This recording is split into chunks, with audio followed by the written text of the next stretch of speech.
Ciao amici e amiche del segno della Vergine, benvenuti, io sono Angela e questo è Exotericord ed è così che mi trovate sui social. Come andrà la vostra settimana? Ovviamente lo scopriremo insieme. La settimana in questione è dall'1 al 7 giugno e prima di iniziare vi ricordo che è una lettura generica, prendete solo ciò che vi risuona, se volete potete integrarla col vostro ascendente. In descrizione trovate le recensioni mai usate, i link per acquistarli e i link alle playlist per conoscere il significato delle carte della Sibilla Lenormand e della Sibilla italiana. Vi invito a iscrivervi e abbonarvi al mio canale per sostenere il mio lavoro. Vi ringrazio moltissimo se lo farete o l'avete già fatto. E adesso partiamo con la lettura. Ovviamente andremo a vedere le energie principali, poi i segni zodiacali da attenzionare, l'amore, il lavoro e le finanze.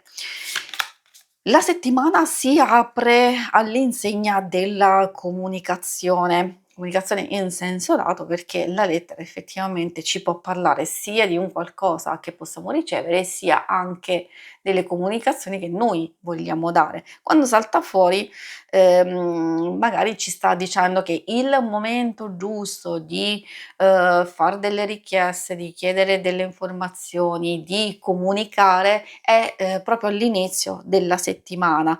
Se invece magari stiamo aspettando, allora qualcosa va a sbloccarsi proprio i primi giorni e successivamente ci sono anche alcune cose che vanno a svilupparsi in modo abbastanza lineare. L'importante è mantenere il controllo e la lucidità in noi stessi, in azioni abbastanza chiare e nette e come vediamo, otterremo proprio tranquillità, serenità, ma soprattutto soddisfazioni e appagamento, soprattutto nelle questioni pratiche e lavorative.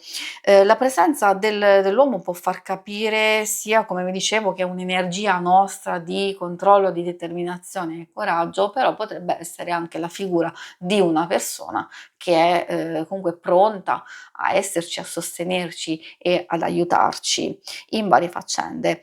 I segni zodiacali da attenzionare nella vostra settimana sono principalmente quelli di fuoco, Ariete, Leone e Sagittario, e troviamo anche un po' quelli di acqua, Cancro, Scorpione e Pesci. E adesso procediamo con l'ambito amore e relazioni più importanti.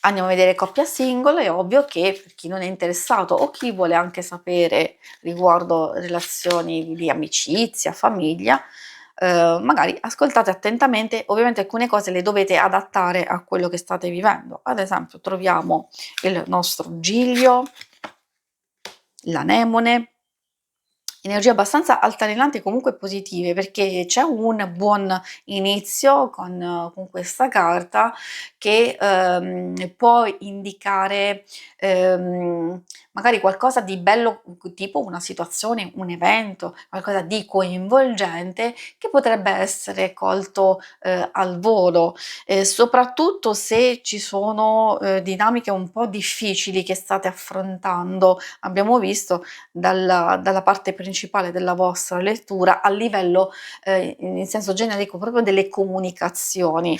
Quindi si vedono si vede un certo tipo di percorso nella settimana che riguarda un qualcosa che si ha desiderio e voglia di cogliere al volo e quindi, come vi dicevo, proprio nelle situazioni di rilassarsi, di essere felici, di trovare in intimità, massimo coinvolgimento e connessione.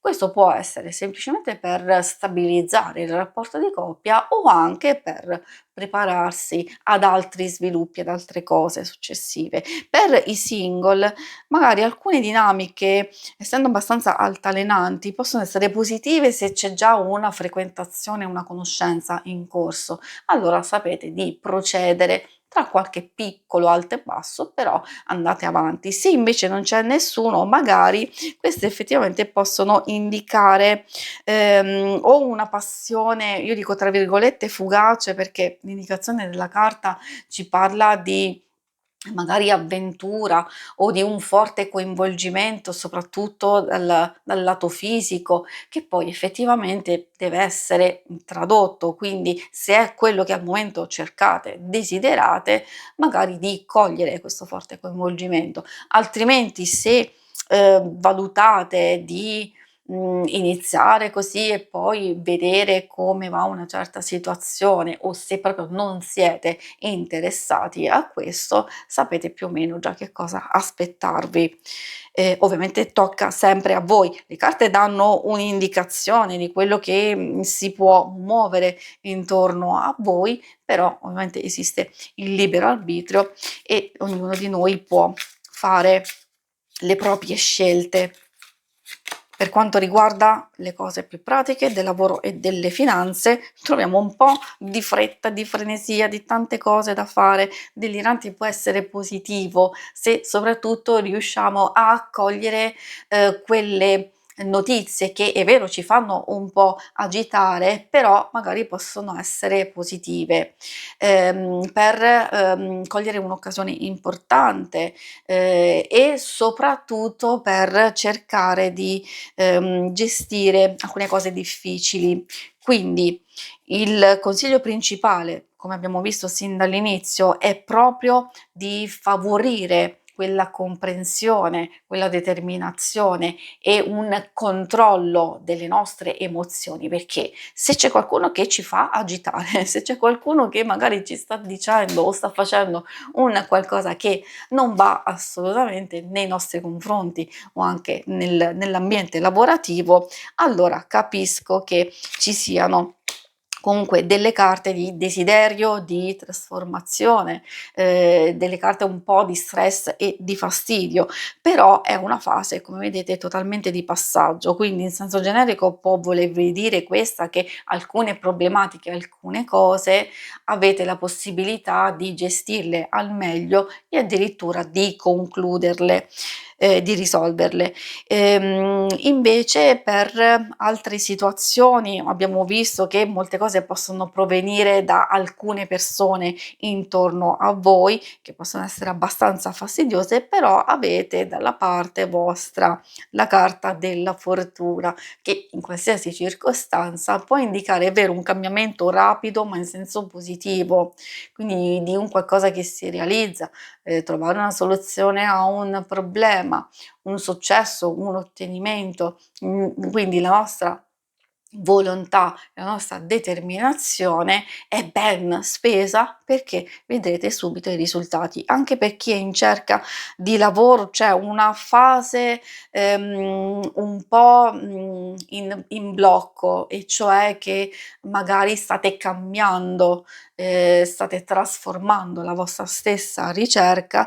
Se già lo avete attivato ultimamente questo passaggio importante, allora siete nella fase conclusiva della trasformazione e i risultati si vedranno immediatamente. Se invece ultimamente avete tergiversato, aspettato l'evoluzione di un qualcosa, questo è arrivato il momento giusto di fare questi cambiamenti proprio decisivi, e qui vi porterete pian pianino a dei risultati molto più concreti e soddisfacenti per voi. Se conclude qui la lettura, vi ringrazio per avermi seguita. Se volete, in alto a destra trovate il logo per iscrivervi al canale, mentre in basso trovate le schermate per vedere il vostro oroscopo mensile e lunare quindicinale. Alla prossima, vi auguro una buona settimana. Ciao!